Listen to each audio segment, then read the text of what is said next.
Season 5 of Warzone and Modern Warfare 3 is here, and it's looking like a cracker, particularly because Superstore is returning, which should be so much fun. Now, to ensure you can hot drop it and stay ahead of your opponents, though, I'm sharing with you today the updated best controller settings for Warzone. Now, as always, we start with the button layout, and it's no secret now that my favorite button layout is Bumper Jumper Tactical. Not many people recommend this one at all, but honestly, if you don't have a paddled controller or use claw, this is absolutely the way to go. So by having jump or mantle as the left bumper, and then crouch and prone as the right analog being clicked in, it allows us to do all of the important movement mechanics on Call of Duty absolutely seamlessly. So that includes slide cancelling, drop shotting, and jump shotting. Now, it does take a little bit of getting used to, particularly if you're going to be throwing stuns with A or X if you play on PlayStation, but it's well worth the learning curve. Now, if this really isn't for you and you've given it a go and you don't like it, then tactical is probably the next best, or even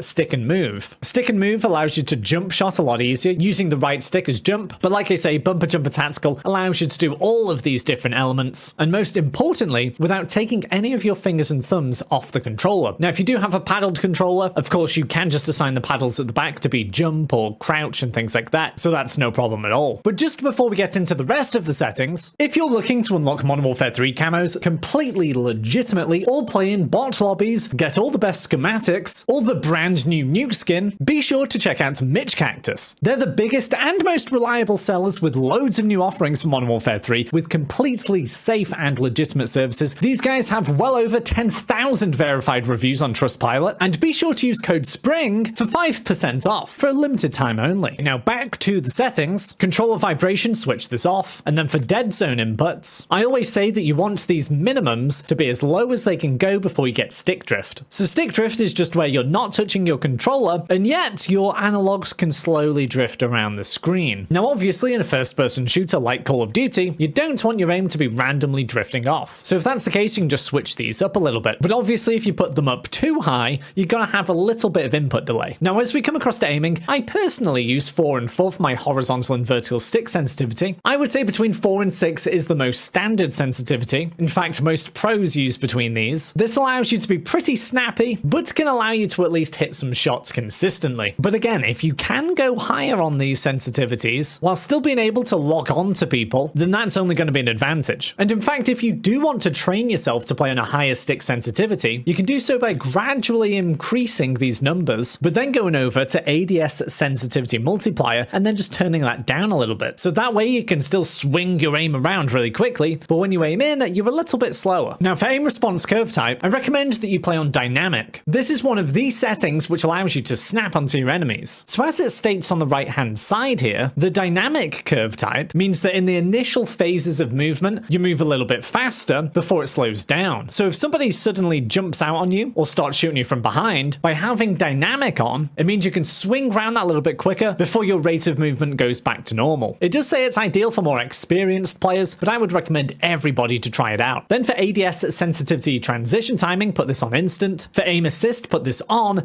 and then for the aim assist type, leave it on default. If you are one of the people that transitioned over to Black Ops, I would recommend going back to default. An update a few seasons ago kind of nerfed the Black Ops aim assist type. Okay, now over to gameplay. Here we have automatic sprint. I always will recommend automatic tactical sprint. This enables you to just lean forward on your left analog, and then you go straight into that tactical sprint. Now this is great for a couple of reasons. One, it will stop you wearing your controller out, and two, it allows you to move around the map a hell of a lot quicker. Now for the mantle behaviors such as grounded mantle, automatic airborne mantle, as well as automatic ground and mantle hang, I would recommend switching these off, or at least reducing how often they come into effect. Generally, you want to be in total control of what you're actually doing in the game. The more the game assists you, the more unexpected things can happen. So sometimes you might be going for a jump shot on someone, the next thing you know, you're hanging on a ledge or trying to climb over something, and you end up dying. Now obviously you don't want that, so just switch these off and have more control. For slide and dive behavior, put this on tap to slide. This prioritizes sliding, so So it will allow you to do slide cancelling that little bit quicker. For parachute automatic behavior, switch this off. By manually pulling your chute, you can pull it much closer to the ground than when the automatic one kicks in. So you're going to be able to hit the ground running before people have even landed. Many of these here you want to leave on the standard setting, such as gas mask activation, but then under weapon mount exit delay, put this on instant. It just gets you moving that little bit quicker. For interact and reload behavior, put this on prioritize interact. This is probably going to be more applicable for newer players, but essentially by having this on, it just means that you have to tap your interact or reload button, either to interact or reload, rather than say hold your button to open a door or open a chest, etc, etc. So it saves you a lot of time. For armor plate behavior, put on apply all. This allows you to put on all of your plates a tiny bit quicker, means that you don't have to constantly be tapping a button. It kind of frees your fingers and thumbs up to say do more important things. So that could be looting up or ducking and diving from an enemy who's just taken your plates off. And that's actually the last important controller setting. The rest of these are kind of subjective and don't matter too much. I hope these controller settings have helped you out and give you an advantage next time you drop in. But now that we're finished up here, why don't you join me over in this video for this season's updated best graphic settings as well?